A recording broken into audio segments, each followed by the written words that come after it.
பிரியாணினால நம்ம சேலம் ஆர்ஆர் பிரியாணி தானே.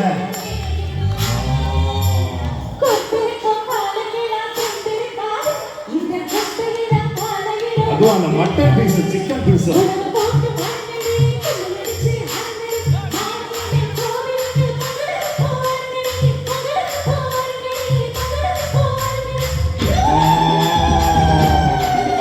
ஆடுகள் ரைஸ்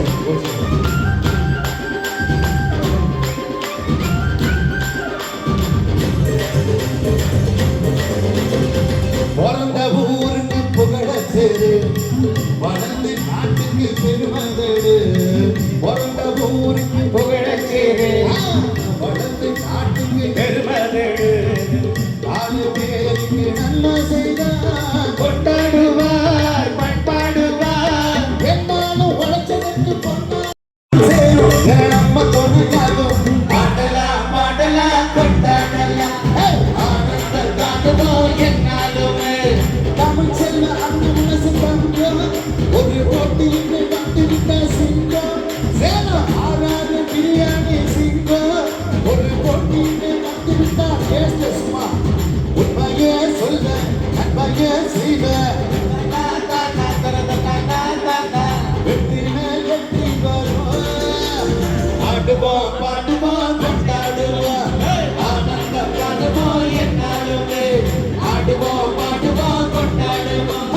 ஆனந்த பாடுவோம் என்னாலுமே ஆடுவோம் பாடுவோம் கொண்டாடுவோம். ஆனந்த பாடுவோம் என்னாலுமே.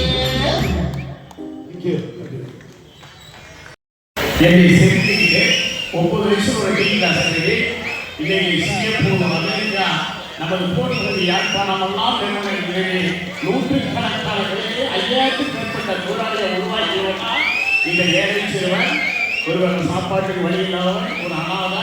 அப்படி இருக்க எனக்கு இந்த உலகத்திலே எனக்கு நீங்கள் சொந்தமாக இருக்குது. அது எங்கள் சொந்தங்கள், உங்கள் சொந்தங்கள். அதான் நான் இன்னைக்கு கூட எனக்கு வரத்துக்கே எனக்கு நேரமே கிடையாது. அவரோட நிறுவனத்தில் நான் புடங்கி வேலை வாய்ப்பு இளைஞர்கள் ஏற்படுத்தி உற்சாகம் தேசத்தின் வளர்ச்சி இளைஞர்களின் தன்னம்பிக்கை நான் சொல்லி இந்த படிப்பில்லாத பிள்ளைங்க கைவிட்ட பிள்ளைங்க எதிலைனாலும் நீ வாழ்க்கையில் வருவ அப்படின்னு உதாரணமே நான் தாங்க. அது ஒரு அதுக்கு சம்பாதிக்கலாம் இருப்பாங்க. கொஞ்சம் கேன்சரு, கொஞ்சம் ப்ரெஷரு, நிறைய காயங்கள், கல்லூரியில் பிள்ளைங்க கழிச்சு அப்படி 1996 பூந்தமல்லியில் ஒயிட்டுன்னு ஒரு ஹோட்டலில் கூட கொஞ்ச நாள் கண்டுபிடிக்கும். அப்போ இந்த ஞானம் அவர் போய் ஞானம் ஐயா இருக்காங்க. இந்த வழியாக போவேன். சரி பகவான் தேட்டர் இருக்கும் பெருசா அப்படி கற்றுக்கிட்டு கோயிலுக்குள்ளார போவோம். நடந்து ஏதாவது கொஞ்சம் சோறு போட்டு வாங்கி சாப்பிடலாமா, ஏதோ அன்னமான நினைக்கும்போது பசியோடு போவேன். இன்னைக்கு முன்னாடி எல்லாம் நிற்க போது அந்த ஆளவன் உண்மைக்கு உழைப்புக்கு தான் எனக்கு ஒரு மரியாதை குழப்பமா இருக்கு. அதுக்காக சொன்னேன். அதுக்காக நான் சினிமா போக இருக்கிறேன். ஒரு நடிச்ச படத்தை போட்டு பாடுறேன். இளையராஜா இசையில 3 மணிக்கு இளையராஜாவே பாடிட்டார். நான் நடிச்சிருக்கேன். போட்டு பார்த்தா எனக்கு இந்த அன்புக்கு முன்னாடி அந்த படத்தை எம்ஜிஆர் சார் செய்யலாம், விஜய் சார் செய்யலாம், தனுசு விஜய் நாம நினைக்கூட அந்த படத்தை தூக்கி போட்டேன். நான் வெளியில படத்தோட அந்த மனதான் எனக்கு முக்கியம். எனக்கு ஒரு பொருளாதாரோ அப்படி எடுத்து நினைச்சேன். அந்த ஆர்வத்தை பண்ணிட்டேன். அதுக்குள்ளே எனக்கு மாறுது வாழ்க்கை. குழந்தைங்க என் காலில் போட்டு இருக்கிற அளவுக்கு ஆகிட்டேன். நான் நமக்கு இருந்தால் நிறைய சார் பாட்டு போயிட்டாரு சார் நாட்டில் வந்துருக்காங்க. நம்ம உங்களுடைய இருக்கிறதா அப்படியே அதெல்லாம் இவங்களுக்கு தெரியாது. ஏற்கனவே பாருங்கக்கா எல்லா டேரக்டரும் நம்பி கட்டுறேன். அந்த அளவுக்கு தான் நான் ஏன் சொல்கிறேன். என்னன்னா உங்களுக்கு குழப்பமாக இருக்குன்னு சொன்னேன்.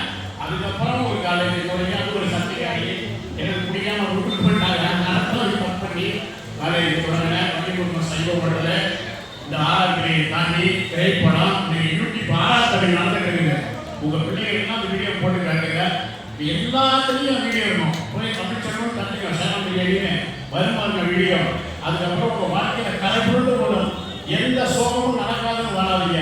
எல்லா சோகத்தையும் துரோகத்தை எதிர்பார்த்துவாங்க. நமக்கு சோகமே கிடையாது. நம்ம வாழ்ற வாழ்க்கை எவ்வளவு பெருசுன்னு தெரியும்னா மற்றவங்க போற கஷ்டம் வேலை கூப்பிடத்தை நம்ம திரும்பி பார்க்காத வாசி தான் நமக்கு வழி தெரிய மாட்டேங்குது. நம்ம வாழ்க்கையுடைய வாழ்க்கையுடைய சுகம் தெரிய மாட்டேங்குது. நான் சொல்றேன். நம்ம மனிதர்கள் ஒரு மிருகத்தை பாருங்க. ஒரு மான் குட்டியை ஈன்ற காட்டுக்குள்ள அந்த குட்டியை ஒரு சிங்கப்பொடி வந்து தெரியும், அந்த கவிக்கு ஒரு பிடிக்கும் அந்த தாய். ஒரு கோழி அபகாசம் ஒரு பாம்பு வரும், அது போய் இறந்து போய் முடிக்கிறாங்க அந்த தாய் பிள்ளைகளுக்காக. ஆனால் மனிதர்கள் நமக்கு அப்படி சோதனை இல்லை. இதெல்லாம் பார்த்தா நம்ம அந்த கையாளோட வாழ்ற வழி தெரியும். ஒரு நாள் கண்ணு இல்லாமல் கட்டி வாழ்ந்து பாருங்க, இந்த பணங்காசோட அந்த கண்ணு எவ்வளோ பெருசுன்னு தெரியும். ஒரு நாள் நம்ம கையை வந்து கட்டிட்டு சோறு எடுத்து பாருங்க, இந்த வாய் பணத்தோட எவ்வளவு பெருசுன்னு தெரியும். இந்த ஆரோக்கியம் நம்ம உடம்புக்கு, அதுதான் சொத்து. நான் காமராஜர் விழாவில் பேசினேன். நம்ம குஷியானது நம்மளுடைய நீர்வளத்துறை அமைச்சர் மத்தியில் பேசினேன் நான் நாளைக்கு முன்னாடி ஒரு விழாவில். எது நமக்கு சொத்து? எல்லாத்தையும் இந்த மக்களுக்கே கொண்டு போயிருக்கேன். இவங்க கொடுத்த வாழ்க்கையை அவங்களுக்கே கைவார கொடுத்துறது தான் என் வாழ்க்கை. அதனால தான் இவங்க ஆதரவு. இந்த தமிழ்நாட்டிலே வீட்டுக்குள்ள ஓட்டல் வச்சு சோறு போடுறாங்க. நான் கட்ட வீட்டுக்கு இல்லையா, அந்த வீட்டுக்குள்ளேயே என் ஓட்டல் இருக்கும். என்னை பார்க்க வரவங்க நான் இல்லைனாலும் ஒரு வேளை சாப்பிட்டு போங்க. ஏன்னா அந்த சோறை போட்டது இந்த தமிழர்கள், இந்த இனம். அதுக்காக தான் முதல்ல உலகத்திலேயே யாழ்ப்பாணத்தில் போய் கடையை தொடங்கினான். போர் பகுதி உங்களுக்கு தெரியும். இந்த ஊர் பேர் கேட்டாங்கன்னா ஈரத்தில் போர் நடந்து இன்னைக்கு 17 ஆண்டு ஆச்சு. தேசிய தலைவர் பிரபாகரன் தலைமையில் எல்லாம் கொழும்புல போய் திறப்பாங்க. கொழும்பு சிங்கப்பூர் மாதிரி இருக்கும். ஆனால் இங்கே போய் யாழ்ப்பாணத்தை பார்த்தீங்கன்னா 50 வருஷத்துக்கு முன்னாடி இந்த ஊர்லாம் எப்படி இருக்கும், அன்னைக்கு தான் எங்கே இருக்கும். அங்கே போய் அந்த போர் பகுதியில் முதல் கடையை தொடங்குற தமிழகம் வாங்க. அதெல்லாம் பெருமை இல்லை, உணர்வு, ரத்தம். பிறந்த மறைந்த பிறந்த மண்ணையும் பெற்ற தாயும் வாழ்ந்த ஊரையும் மறக்கக்கூடாதுன்னு என் வாழ்க்கையை தாரக மந்திரனே. இந்த கை அவ்வளோ பசிக்க கூட கிடைச்சிருக்கும். ஏன் தான் கற்றுக்கணும்னா கொடுத்ததை மட்டும்தான் வாழ்க்கையாக வச்சிருக்கேன். இது வரைக்கும் இந்த கையை ஏன் ஏற்றலைன்னா ஏற்றிட்டமாக சோம்பேறித்தனம் குத்திக்கும், அதுக்கு அடிக்ட் ஆகிடும். அந்த பசி வழியை தாண்டி சம்பாதிக்க கற்றுக்கிட்டா இன்னைக்கு 10,000 பேர் வேலை கொடுத்துன்னு 10,000 பேர் கொடுப்போம் தெரியல, உருவாக்கிட்டு பாருங்க. அதனால நம்ம கஷ்டத்தை தாங்கிறது, துரோகம், இது எல்லாமே வந்து நமக்கு ஒரு பாடமாக இருக்குதுங்க. நம்மளை செதுக்கணும். அதுக்காக தோண்டு போயிடாதீங்க. கஷ்டம் வரும்போது கண்ணை திறந்து வை, வெளியே போட்டோம். கஷ்டத்தை கண்ணை மூடி உள்ள வாங்கிடாதீங்க. அப்படி புரியுதுங்களா? வழி தேவை துன்பங்கள்லாம் தூரத்துக்கு எடுத்துங்க. அடுத்த முறை நம்ம சரியா இருப்போம். 1000 ரூபாய் தோத்து பாரு, 10,000 உசாரா இருப்பாரு. 10,000 தோத்து பாரு, லட்சத்தில் உசாரா இருப்பேன். லட்சம் தோத்து பாரு, கோடி உசாரா இருப்பேன்.